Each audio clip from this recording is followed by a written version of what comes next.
My name is Charlie Tan. I'm half Chinese, but I'm very embarrassed to say that I don't speak Chinese, so I'll do this in English if that's okay with you. I'd first like to start off with a question actually to the audience. So, who here, raise your hand if you would like your business to be sustainable?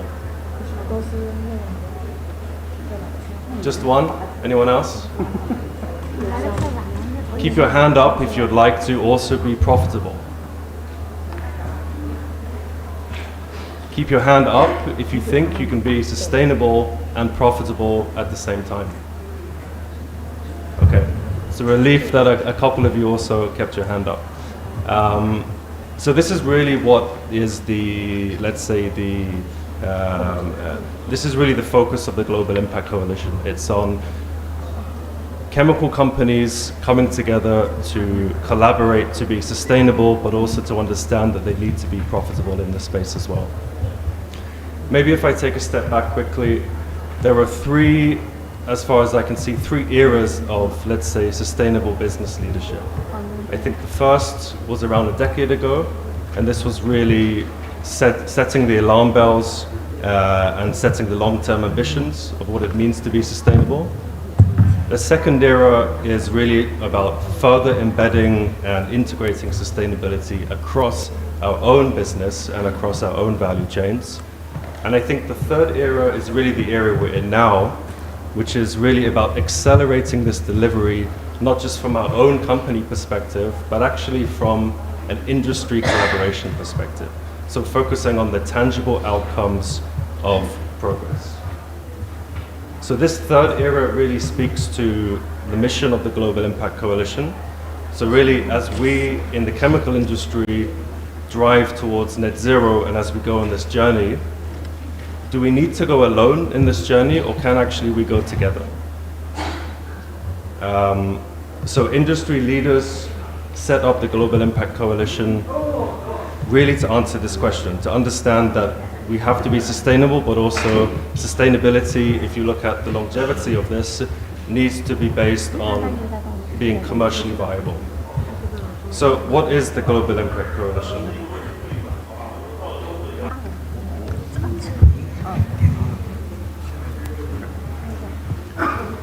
So what is the Global Impact Coalition? So this is really a CEO-led coalition that was born in the World Economic Forum back in 2019. And the focus is really having on the co-creation and co-development of new innovative business models and technologies that can help the industries drive towards net zero goals. So essentially it's what cannot be done by any one company alone, whether it's from a financing perspective, whether it's from an integration perspective, a knowledge sharing perspective, what really needs industry collaboration in order to achieve sustainability goals.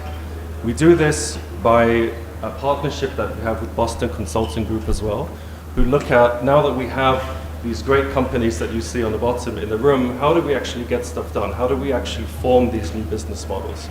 So looking at clustering industry pain points, understanding areas of opportunity, and then driving that business case to a point where it can actually be approved at CEO level.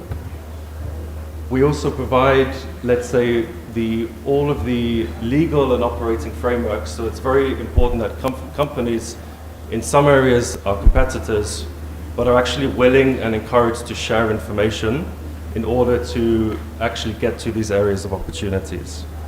I think it's interesting to note that if you look at the largest chemical companies in the world, if you look at the landscape over the last 20 years, the largest chemical companies in the year 2000 versus today, there's a couple of companies who were there in 2000 and are still here today, and 3/4 of them are actually founding members of the Global Impact Coalition. So I think this really speaks towards the mindset that it's really about joint innovation and collaboration that gives companies true longevity in this industry.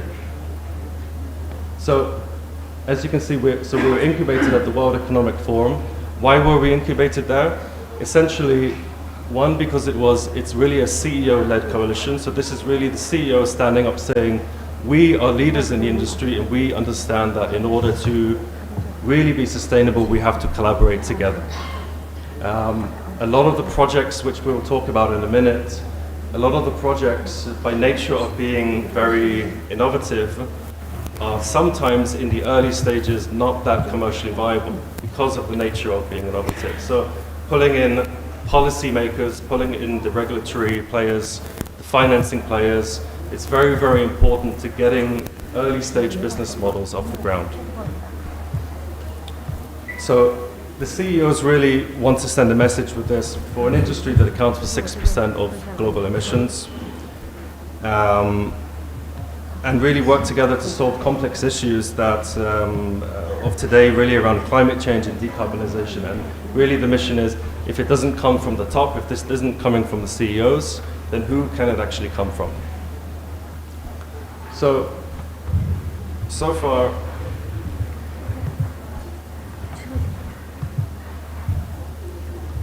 so what have we actually achieved since 2019 when we've spun off? So as you can see here, we've developed an R&D hub for plastic waste processing. This is a project that was developed under the Global Impact Coalition and now exists as a completely standalone entity, founded by several of the very large companies that we saw before, so the BASFs, LyondellBasell, SABIC, Mitsubishi Chemicals, amongst others. The focus of the R&D hub is really on understanding that the plastic waste issue is bigger than any one company. It's a co-funded initiative now that is developing, as you can see, lower TRL technologies for plastic waste recycling, both mechanical and chemical. So it's sensing for sorting, polymer separations, and enhanced solvolysis for composite recycling. So the first projects are coming out and will be public in the next couple of months. It's very, very exciting. I've seen that. So this really speaks to the nature of such a big global problem needs to be tackled really at an industry and a value chain perspective. Circular plastic refinery is another project. So this is really based on developing a proof of concept pilot that can then be scaled globally with the support of the members. So here we're looking at building a refinery in Europe, which is essentially partnered with a waste collector and waste sorter to essentially redirect plastic waste that would go towards incineration or landfill and actually use that as recycling feedstock. So there's a couple of different companies involved in this, and of course with the waste sorter. So it's a very innovative way of looking at this issue. And then of course after the POC, the idea is really to have this scale. Some of you might have seen last week the news from SABIC and BASF around the e-furnace. This is really a fantastic example of how when companies come together with technology providers, they can really generate something of value and something new in the market. So of course by using electricity from renewable sources instead of the traditional natural gas, we can potentially with this pilot plant reduce CO2 emissions by at least 90%.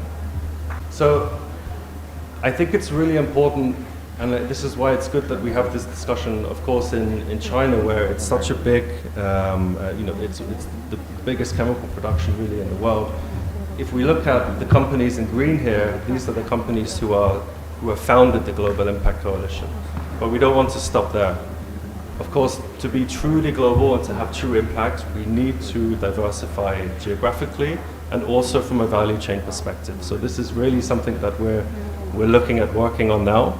And I think it's very important that also, the big companies in China also become part of this to really help the mission of reducing global emissions for the chemical industry.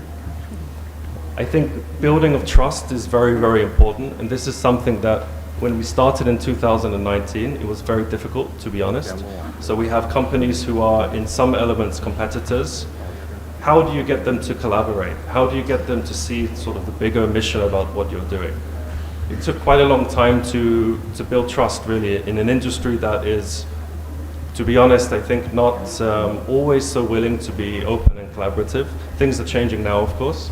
But this was really one of the key focuses, especially as we held this under the World Economic Forum. How do we build an environment of trust that not just allows but also encourages companies to work on solutions together? So if we look at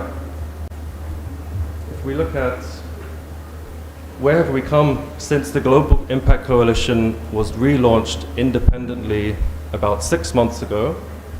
We have now around 25 different project ideas, which we're looking to do proof of concept pilots, which can then be scaled globally. We do this through a series of ideations, so we all meet with all the different companies in person to do big workshops, which are essentially structured to help come up with different opportunities, whether it's plastic circularity, decarbonization of processes, alternative carbon sources. All of the big topics are really tackled here. We're also running now a series of webinars and white papers with Ernest Young. So looking at what are the key technology barriers, the key regulatory barriers, the key financing barriers that need to be alleviated if we as an industry are to move forward with sustainability goals. We're also, importantly, is venture creation. So how do we foster an environment for entrepreneurs and startups who have game-changing technologies in some cases? How do we push them to really scale this, and how do we implement that within the companies of the Global Impact Coalition? So we're starting now an accelerator program to help startups get access to the technical know-how of the big companies, potential investment opportunities for the companies, as a way to really involve the startup community in this journey, because the transition is not just going to be achieved by the traditional chemical companies. It's really a value network.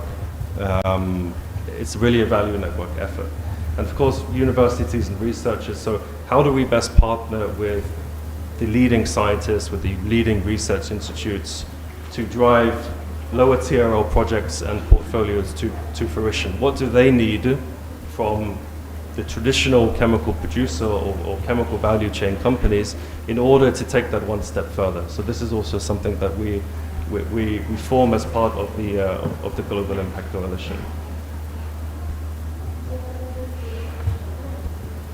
So if we look briefly, and I will keep this very brief, and please come and speak to me after if you would like more detail on the project.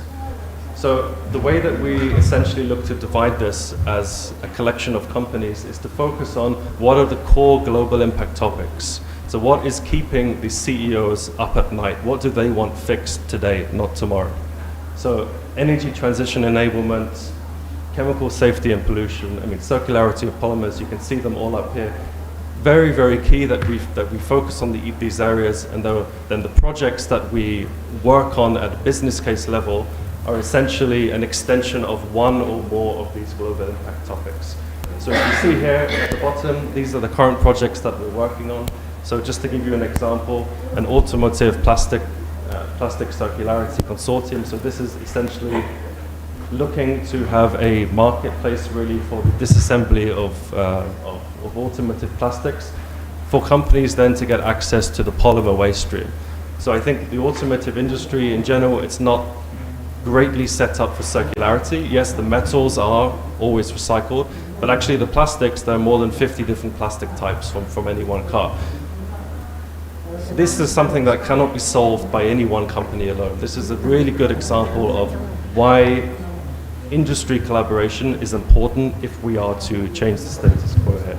Of course, the other projects, so pie oil supply grade, so looking at really bundling pie oil supply and demand for defined grades in high volumes, and then you can see obviously the companies who are active in those projects. A bit on the right, you see the longer list of projects as well, just to give you a flavor as to the extent of really where we go when we're looking at putting together these new opportunities for pressing issues that need to be tackled by the industry. If we go forward. So I think there are many initiatives, there are many coalitions, and I was previously at the World Economic Forum. I can definitely speak to it from that perspective. I've seen many different coalitions. A lot of them, frankly, are doing one report a year and that's it. This is really set up for action. So turning context into action. So steel in the ground projects. How do we really get in the investment in? How do we really get the companies on board? And then how do we really build physical assets really? So you see here we've structured that by way of a CEO advisory board. So these are a lot of the CEOs who you see here are very, very active in the Global Impact Coalition. And this is very important because it has to be a top-down approach when you are speaking about this level of collaboration. Then of course the executive committee, which is very, very important, and this is all formed, let's say, as part of the core governance structure as to how we operate on a daily basis. I see that I have just 1 minute left, so I will stop there, but I hope this has given you a very broad overview as to what we do. Of course, we cannot do this alone. We cannot do this as Europe. This has to be a lot broader than Europe. So if anyone would like to have that conversation, please reach out to me after. Thank you.